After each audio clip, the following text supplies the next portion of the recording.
Hey everyone, welcome or welcome back to Mystic Mooncraft. This is Anna, and today we are going to be talking about dark goddesses.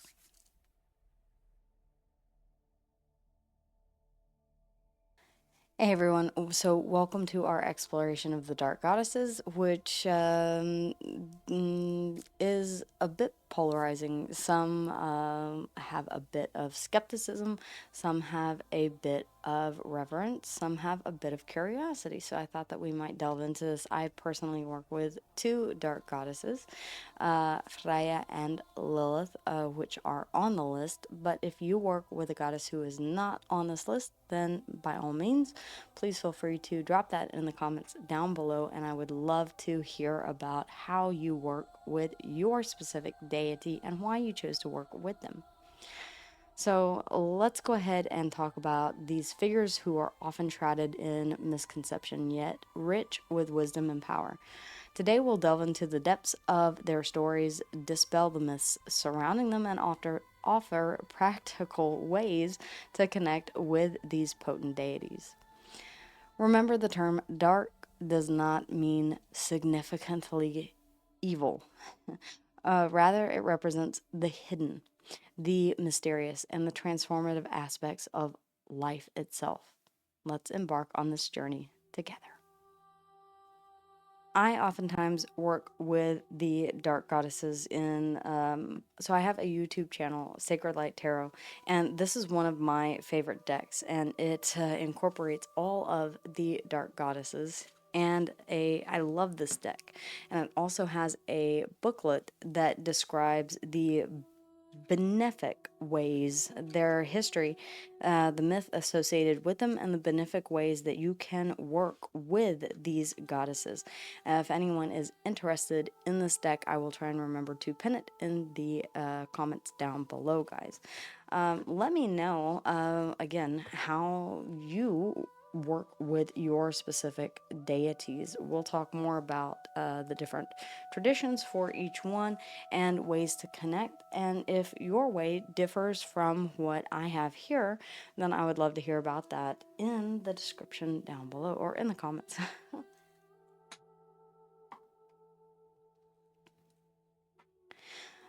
So before we meet our goddesses, let's go ahead and address some common misconceptions. These deities embody the shadow self. They challenge us to face our fears and embrace our true selves. They are not malevolent, but serve as powerful guides on our journey. In truth, chaos can lead to growth. By approaching these goddesses with respect and intention, we can harness their transformative energy. Fear is natural. The goal is not to eliminate fear, but to confront it with courage and understanding. Your relationship with any deity is personal. It's about finding what resonates with you. Again, I would love to hear if you have any specific ways that you have found beneficial in working with your deities. As for me, I have a deck that is consecrated and dedicated to each of the dark goddesses that I work with, so that when I specifically need to communicate with them, then I will pull some cards in a quiet and dark environment while listening to their mantra. I have a couple of those down below that I'm cultivating in the playlist, and hopefully we'll get a whole playlist down there for you guys eventually. It's on my to-do list, which is getting longer by the day. Now let's delve into the world of the dark goddesses, starting with Lilith, one that I personally work with myself. Lilith, often considered the first wife of Adam, represents independence and rebellion. She emerged from ancient Sumerian mythology, evolving into a symbol of female empowerment. Lilith embodies autonomy, sexuality, and the night. She encourages us to embrace our desires and assert our power. Create a sacred space with dark, rich colors. Light a black candle and place offerings like red wine and dark chocolate. Meditate on her essence, repeating her mantra. Again, I have found that when working with Lilith, she enjoys, from my perspective, she prefers mead. So I have her a little shot glass, and I do offer some of her favorite stones, crystals, like bloodstone. Whereas when working with Freya, I would offer something entirely different, which I'll discuss a bit later whenever we get to her. Hekate, the Greek goddess of magic and crossroads, guiding us through transitions. She is a protector of the mystical and the unseen, often depicted with torches and keys. She represents knowledge, power, and the mysteries of life and death. Honor her during the dark moon. Set up an altar with offerings like honey and garlic. Light a white candle and invoke her with the mantra. Freya is often associated with fertility, war, and magic, often depicted with her necklace, Persephone. Create an altar adorned with flowers and gold. Offer ale and poems celebrating love. Again, reciting her mantra will be useful. I find when I work with Freya, what she really enjoys are wildflowers that my daughter and I will pick whenever we're out. Sometimes I'll see a pine cone or something of significance, an acorn or something that I find out in nature. Freya is a goddess that I connect with very easily when I am outdoors or in a forested space, someplace where I can feel her presence and her essence. And I'll find little trinkets and things to bring home and place on her altar. Kali, the fierce Hindu goddess, represents destruction and transformation. She is often misunderstood as purely destructive, yet her essence is one of liberation. Kali embodies the power to destroy ignorance and ego, making way for renewal. Set up your altar with images of Kali. Light a red candle and offer incense.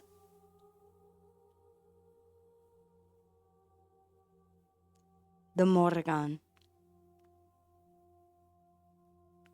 The Morrigan, a Celtic goddess representing fate and battle, often seen as a triple goddess. She embodies the complexities of war and sovereignty. She is a shapeshifter, often associated with crows, symbolizing prophecy and transformation. Create a space outdoors if possible, offering blackberries and mead. Invoke her with her mantra.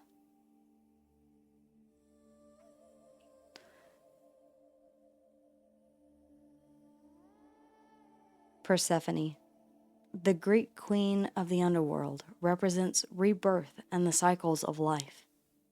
Her story is one of descent and return, embodying the essence of transformation. She signifies renewal, the connection between life and death. Create an altar with pomegranates and spring flowers. Light a candle and meditate on her journey, repeating her mantra. You hear that a lot, repeating her mantra or their mantra or his mantra. If you choose to look into the different gods, then by all means, please do so. I can do a separate video on that if you're interested. Again, suggestions down below. But the mantras will be individualistic to each deity, and I've not included them here. I encourage you to do your own research on all of these different deities, as you'll find different sources and different practitioners. And again, this hopefully being a place where others can share what has best worked for them. The Lilith N that I have down below is one that I listen to repetitively, and especially whenever I am attempting to connect with her, then I will utilize that. As well as Freya, I have a mantra for her as well, which I'll share in the comments down below. Again, if you guys have anything that you specifically know works for you and your goddess or god that you work with, then I'd love to know more about that. So, how exactly do we connect with dark goddesses? There are ways that you can petition to work with a specific deity. Sometimes people will actually feel drawn or called by the god or goddess themselves. Research and educate yourself about each god or goddess. Approach them with respect, humility, and clear intentions. Be prepared to engage in shadow work, confronting your fears and desires. Meditation and visualization can deepen your connection. Create an altar specific to each goddess, filled with offerings symbolic of their energy. Perform rituals to honor them, and consider journaling your experience. Always ground yourself and protect your energy. Know your limits and take breaks when needed. Again, doing your research, your own individual research, is going to be crucial here. A lot of people have different ways in which they feel comfortable connecting with their goddesses, and a lot of them even speak with through the cards or through scrying, divination, pendulum work, what their goddess would enjoy having on their altar. How do you work with multiple deities? Do you work with simply one or with two? I personally work with two. They each have their own space and they each have their own individual offerings, and I dedicate time to each one individually when I connect with them. Let me know what works for you. Again, I'm learning every day myself and incorporating what it is that I know works for others or what I find of interest that I would like to incorporate into my own practice. That's pretty much the entirety of this channel, is taking a look at what other people affirm for sharing your experiences and how we might be able to cross-reference and see what it is that someone else is doing that we might want to incorporate into our own practice. Keeping a journal is something that I do on the daily. It's especially whenever I am working with the waxing moon or even the waning moon. So, taking time to journal what it is that I did as far as spell work is concerned, as far as manifestation is concerned, what I have made as far as a spell jar or a sachet or even a petition or a sigil, and what I have done as far as that, what herbs I've used, so that I can go back and take a look. Whether you call it a book of shadows or a grimoire or just a journal, which is what I prefer to call it, then yeah, keeping that up to date and making sure that you note anything that worked specifically, that you felt drawn to, that you felt a deep connection to, especially if you're sitting in a meditative space with your deity. If you feel anything, smell anything, there are a lot of times when I will be just sitting and I will smell incense. Both of my deities really do appreciate rosin. So, incense made of rosin that I will burn using a fireproof. I use tongs.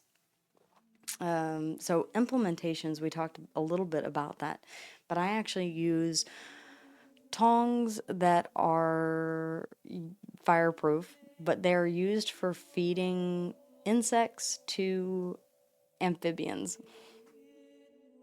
I know it sounds funny, but they're very, very long. So it allows me to safely light something over, and then a fireproof cast iron dish where it can burn on a, again, fireproof surface. Always take safety into consideration when dealing with fire or with petitions.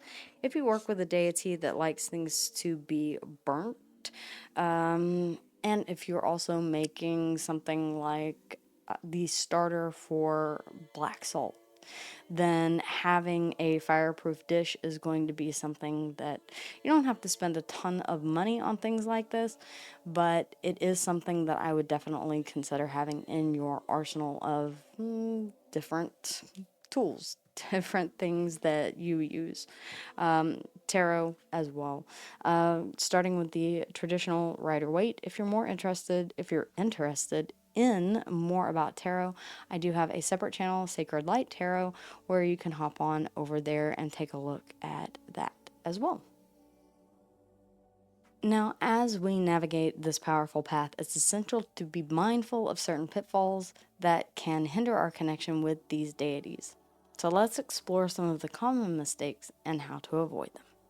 Many fear these goddesses due to their misunderstood nature. Approaching them with trepidation or fear can cause barriers. Instead, cultivate a mindset of curiosity and respect. Acknowledge your fears, but don't let them dictate your experience. Each goddess has a rich history and specific attributes. Failing to educate yourself can lead to misunderstandings. Take time to learn about their myths, symbols, and energies. This knowledge will enhance your connection and respect. While engaging deeply with these deities, it's vital to maintain your personal boundaries. Ensure that your practices align with your comfort levels. Don't feel pressured to undertake rituals or offerings that don't resonate with you. While structure can be beneficial, being overly rigid in your approach may stifle genuine connection. Allow your practice to evolve naturally. Be open to intuition and spontaneity during your rituals. Working with dark goddesses is a journey, not a quick fix. Change and transformation takes time. Be patient with yourself and trust the process, allowing the relationship to develop organically. This work can be intense and emotional, so make sure that you prioritize self-care. Ground yourself regularly, take breaks, and engage in activities that nourish your spirit and mind. These goddesses are rooted in specific cultural and historical contexts. Be respectful of their origins and avoid appropriation. Understanding their significance within their culture before incorporating their practices into your own is essential. By avoiding these pitfalls, you can create a more meaningful and respectful relationship with the dark goddess of your choice, or goddesses, allowing their transformative energies to enrich your life. I certainly do enjoy working with both Lilith and Freya, and each time I do, I walk away feeling as if I have learned something new and have that sense of empowerment that comes from working with two very powerful women. As we conclude our journey through the realm of dark goddesses, remember that these figures are powerful allies in our quest for self-discovery and empowerment. They invite us to embrace the shadow and find strength in our own vulnerabilities. I encourage you to explore these goddesses further, to connect with them in your own way, and to share your experience. Again, I would love to know what works for you, and I've kind of laid out what it is that works for me, but if you would like to discuss that more, I'm totally open to it. Feel free to ask questions. I do love to answer questions. The path of the dark goddess is not one of fear, but of profound understanding and transformation. Guys, I do want to genuinely thank you for being with me here today. May your path be filled with moonlight and magic. If you found this video enlightening, please like, subscribe, and share your thoughts in the comments down below.